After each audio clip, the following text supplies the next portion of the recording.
vais juste moi, vous présenter la qualité de l'air à La Réunion et son impact sur la santé. Donc moi c'est Philippe Flange, donc je suis chargé d'études air intérieur et conseiller Habitat Santé à Atmo Réunion. Et donc ma spécialité c'est plus l'air à l'intérieur des bâtiments et des logements. Mais Atmo Réunion ça fait pas que ça. En fait on est l'association agréée de surveillance de la qualité de l'air sur le territoire réunionnais. On a pour vocation de faire la surveillance réglementaire, le volcan, le trafic automobile, les entreprises polluantes. Et donc avec mon collègue Damien ici présent, avec le prend en photo, nous on s'occupe plus particulièrement des bâtiments et surtout des logements sur l'action qui est portée par l'ARS. Donc des spécialistes de la pollution en somme. Donc ça c'est ce que je viens de vous énoncer, volcan, pollution et l'air intérieur, pesticides, odeurs aussi, hein, qui rentrent en ligne de compte quand on parle de pollution de l'air. Pour ce faire, on a des cabines d'analyse que vous avez peut-être déjà vues. Vous avez déjà vu ces cabines au bord de la route? Non plus. Vous regardez la route. Oui, en même temps c'est pas mal. C'est mieux, c'est pas mal. On ne fait pas de la prévention, pour vous dire. Du coup, en fait, on a tout un tas d'analyseurs très sophistiqués qui permettent de justement assurer cette surveillance réglementaire un peu partout sur le territoire, sur le nord, l'ouest, le sud, l'est, bientôt. Vous voyez, pas encore trop de stations dans l'est, mais c'est parce que réglementairement, ils n'étaient pas assez nombreux pour qu'on surveille la qualité de l'air là-bas, mais ça va, c'est en train d'arriver.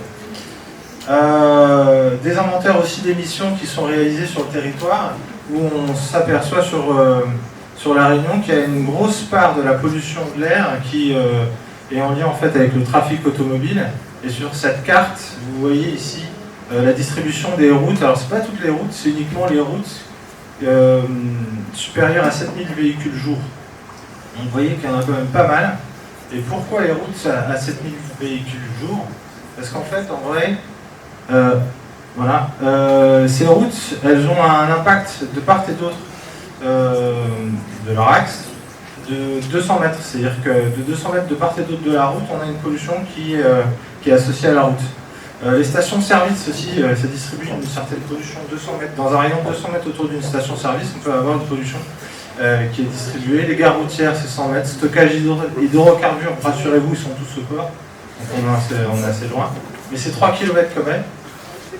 Parking important, les industries chimiques, parachimiques, donc si vous habitez à côté de la station, la centrale du Gol, la centrale Bois-Rouge, vous avez aussi la centrale EDF PI au port, une fois de plus, le port ils ont pas mal de choses au port, centrale thermique, etc. Donc on surveille aussi l'indice Atmo. Alors l'indice de la qualité de l'air à La Réunion, si vous voyez ces chiffres-là, il est plutôt bon en vrai. Donc à La Réunion, la qualité de l'air à l'extérieur, je vais me dire, il n'y a pas trop de problème en vrai. Donc tout va bien. Sauf qu'en vrai, on n'est pas dehors. On est à l'intérieur, comme ici dans cette salle. Et c'est le cas pour la majeure partie d'entre nous, généralement. Alors c'est un tout petit peu moins vrai à La Réunion, étant donné qu'il fait bon vivre en extérieur et qu'on a une facilité assez importante à aller dehors, mais on passe le plus clair de son temps à l'intérieur de quelque chose, que ce soit un logement, un lieu de travail, et puis aussi il faut prendre en compte les transports. Alors, généralement on a tendance à dire que la pollution c'est dehors, donc c'est pas forcément un problème normalement. Sauf que si on mesure certaines qualités de polluants, là on est à l'extérieur, et ici on est à l'intérieur. Voilà. Donc en fait, en vrai, le problème, c'est que tous les polluants qui sont émis à l'intérieur de quelque chose ont tendance à être stockés, et particulièrement dans les ambiances confinées. Voilà. De quoi on parle? On parle très souvent de ce qu'on appelle les composés organiques volatiles, les COV. Vous avez déjà entendu parler des COV ou pas? Jamais? Bon. Alors on a les aromatiques en retour en chimie lycée, aromatiques, halogénés, aldéhydes, phtalates, tous ces composés organiques volatiles sont donc, comme leur nom l'indique, volatiles dans l'air à l'intérieur des espaces, donc on les respire et ils ne font pas du bien. Pas du tout. Sauf que ça, en gros, c'est un petit peu tout ce qu'il y a partout, y compris ici. Et qu'est-ce que ça peut provoquer? Des maux de tête, exacerbation d'asthme, d'allergies, des éruptions cutanées, affections respiratoires, des effets cancérigènes avérés pour certains de ces composés, notamment tout ce qui est dérivé des essences, notamment ce qu'on appelle les BTX, irritation des muqueuses, etc.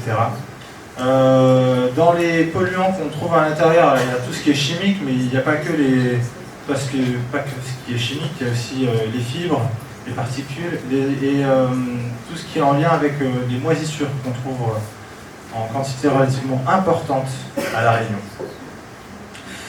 Et le problème, c'est que ça coûte beaucoup d'argent. En fait, il y a des études qui ont été menées et qui estiment le coût à pas sur tous les polluants, mais sur quelques-uns de ces polluants, donc benzène, trichloroéthylène, radon. Alors radon à La Réunion, il n'y en a pas trop. Un radon, vous connaissez ou pas? Non plus. Le radon, c'est un gaz cancérigène qui remonte par les failles de la Terre et qui se stocke généralement dans les soubassements des bâtiments. Et donc en fait ça favorise la survenue de cancer. Mais c'est principalement dans les massifs granitiques, ce qui n'est pas le cas de La Réunion. Donc on n'a pas trop de problème de radon, c'est plutôt un problème alpin ou dans les massifs centrales.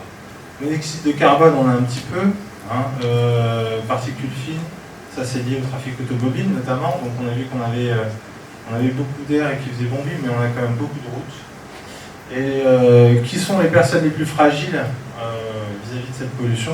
Les enfants en priorité, les personnes âgées bien sûr, femmes enceintes, étant donné que cette pollution, tout ce qu'on a vu là, toute cette chimie un peu complexe, la particularité de cette chimie, c'est qu'elle est capable de passer à l'intérieur du sang, donc déjà le poumon, et donc de se retrouver aussi à passer le cordon ombilical et de passer chez le fœtus et de provoquer des malformations. Voilà. Et donc c'est pour ça que des fois vous avez déjà vu sur des pots de peinture, il y a marqué attention femme enceinte. Vous avez déjà vu? Oui, c'est pas pour rien.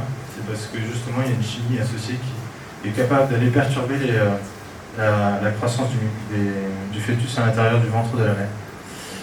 Et puis bien sûr, les personnes qui sont malades, les PCO, asthme, les allergiques.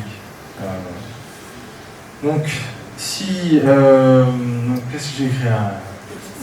Donc, il faut empêcher d'entrer, il suffit de fermer les fenêtres. Non, on vient de dire que la pollution elle était déjà principalement à l'intérieur.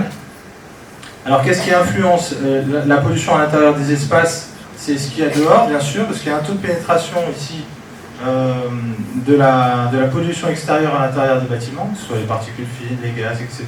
Vous avez beau fermer, de toute façon, ça pénètre quand même à l'intérieur, et une fois que c'est à l'intérieur, ça tourne en rond. Ensuite, vous avez bien sûr le sol. Ici, le problème à La Réunion, le principal problème, c'est l'humidité.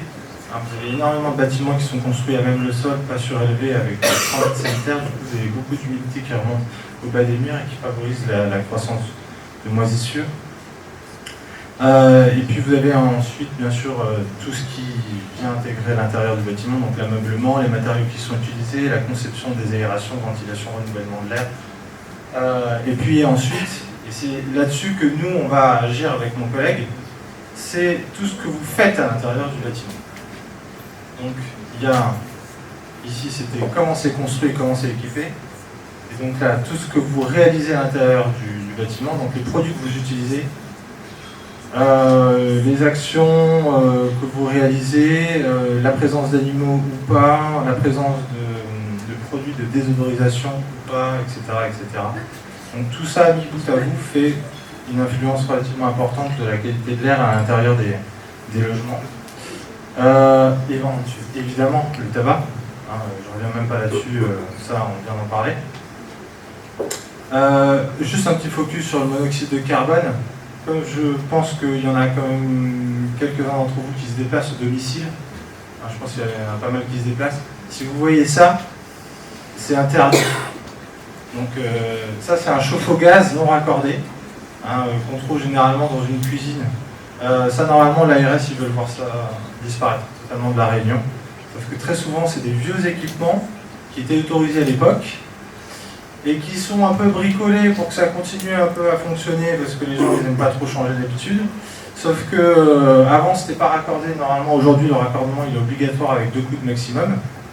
De façon à évacuer les gaz de combustion vers l'extérieur du logement. Parce que dans les gaz de combustion, il y a du monoxyde de carbone, et d'autant plus si l'appareil est vieillissant et qu'il dysfonctionne un peu, et que c'est surtout monsieur qui répare l'appareil au quotidien. Voilà, monsieur ou madame d'ailleurs. Donc très souvent, on a des, en cas de cyclone, aussi ça arrive, on a des groupes électrogènes aussi défectueux, des chauffe-eau gaz qui ont déconné avec des gens qui se sont enfermés chez eux pendant trop longtemps et qui se retrouvent avec des intoxications au monoxyde de carbone et des décès malheureusement. On a 31 personnes en 2016, ça c'est les chiffres de l'ARS, hein, c'est pas clairement. J'avais pas des chiffres plus récents. Les moisissures, pareil, c'est pas moi qui le dis, l'ANSES qui décrit un gros problème de moisissures, l'impact des moisissures sur la santé. Donc ça c'est les problèmes au quotidien, je sais pas si vous avez déjà vu ça pour ceux qui se déplacent aussi. Moisissures sur le meuble, au plafond, dans une salle de bain, ça c'est la chambre, on voit, là c'est pas de la déco, hein, enfin les carrés ici c'est des moisissures. Ou alors des tôles qui sont non isolées avec un revêtement un petit peu noirâtre. En fait tout ça c'est moisi.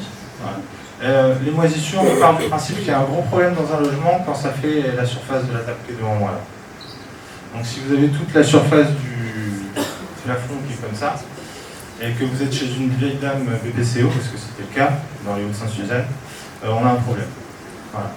Donc ça peut effectivement pas aller beaucoup mieux au quotidien.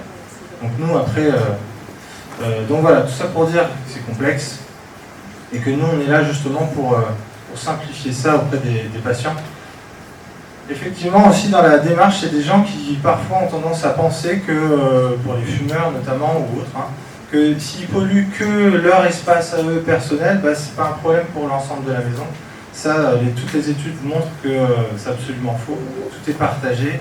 Comme j'aime bien dire, il y a des Américains, ils avaient testé justement la présence des polluants issus du pot d'échappement des voitures à l'intérieur des logements qui étaient équipés, vous savez, du garage à l'américaine avec la porte communicante entre le garage et la cuisine, etc. Et ben, les polluants de la voiture, on les retrouve partout dans la maison.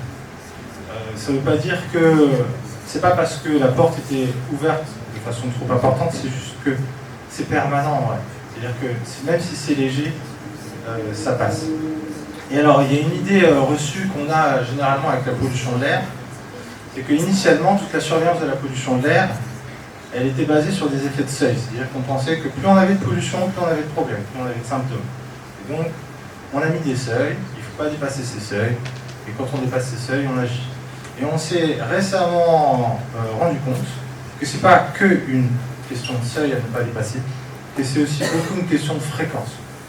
C'est quelle que soit la quantité de polluants à laquelle vous êtes exposé, si c'est tous les jours, alors vous avez un problème. Si c'est tous les jours et tout le monde, alors on a un problème de santé publique.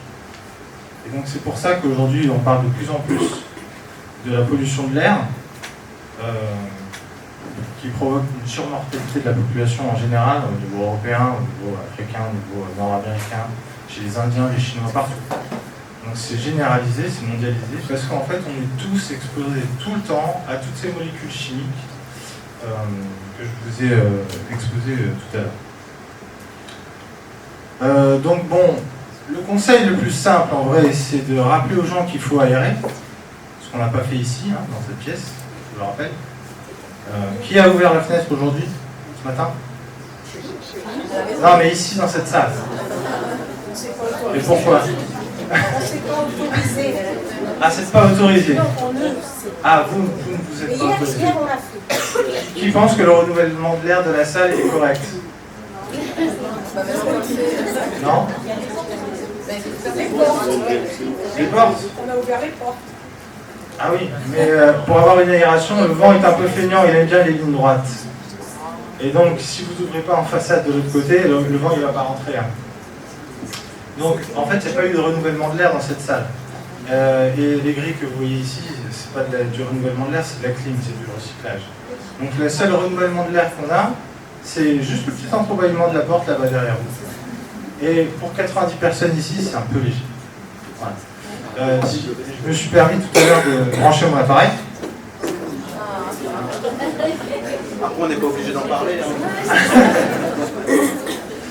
Et non, en fait, cet appareil mesure trois choses. La température, inintéressant ici. L'humidité relative de l'air, inintéressant aussi. Le CO2.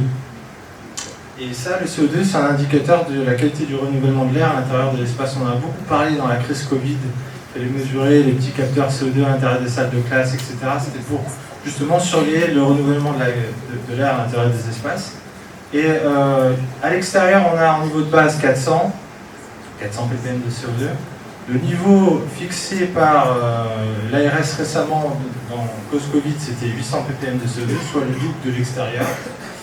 La réglementation du travail, parce que c'est aussi dans le droit, c'est normalement 1300 ppm de CO2. Ici, là, on est à combien d'après vous? 2000. Un peu en dessous, 1700. Donc on est quand même au-delà de la réglementation du travail et on est 2 fois supérieur aux recommandations de l'ARS. Ce qui veut dire que là, tout ce qui se passe dans la salle est bien partagé. Voilà. Donc si jamais on utilise un mauvais produit dans cette salle, dans ces conditions-là, on va tous le respirer de façon beaucoup trop importante. Je surexplique.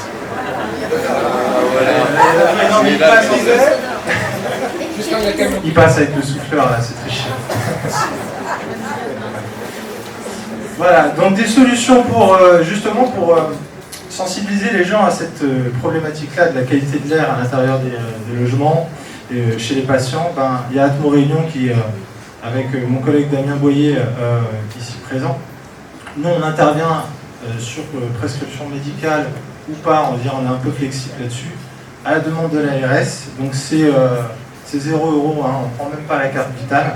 On vient et on donne nos recommandations, notre information, et on fait remonter ces informations auprès des praticiens qui nous ont sollicités, et surtout on sensibilise, on essaye de faire changer les habitudes des gens chez qui on voit des gros problèmes. Et donc pour nous solliciter, on a généralement un questionnaire, je ne vous ai pas... si c'est ça, c'est la prescription d'intervention. Bon, après, un simple mail peut suffire aussi pour nous contacter. Je vous mettrai le mail en dernière diapositive. Ça fait maintenant plus de 6 ans, 7 ans maintenant pour toi même, qu'on intervient sur le territoire. On a fait plus de 1200 visites sur tout le territoire. On intervient avec pas mal de pneumologues, de médecins généralistes, d'allergos, de pédiatres, etc. On intervient sur toute l'île. À domicile, on a surtout un questionnaire et notre expérience, maintenant, on sait quels sont les problèmes récurrents chez les gens. On est en capacité aussi de mesurer quelques allergènes, les acariens. On fait des prélèvements de moisissures aussi pour essayer de documenter une situation qui est très peu documentée sur le territoire. Voilà, donc on a intervenu déjà sur toute l'île, y compris les cirques. Le seul endroit où on ne va pas, c'est Mafat, parce qu'on ne prend que la voiture. Pas encore. Pas encore. Tu y vas bientôt? Ah, il est en mode.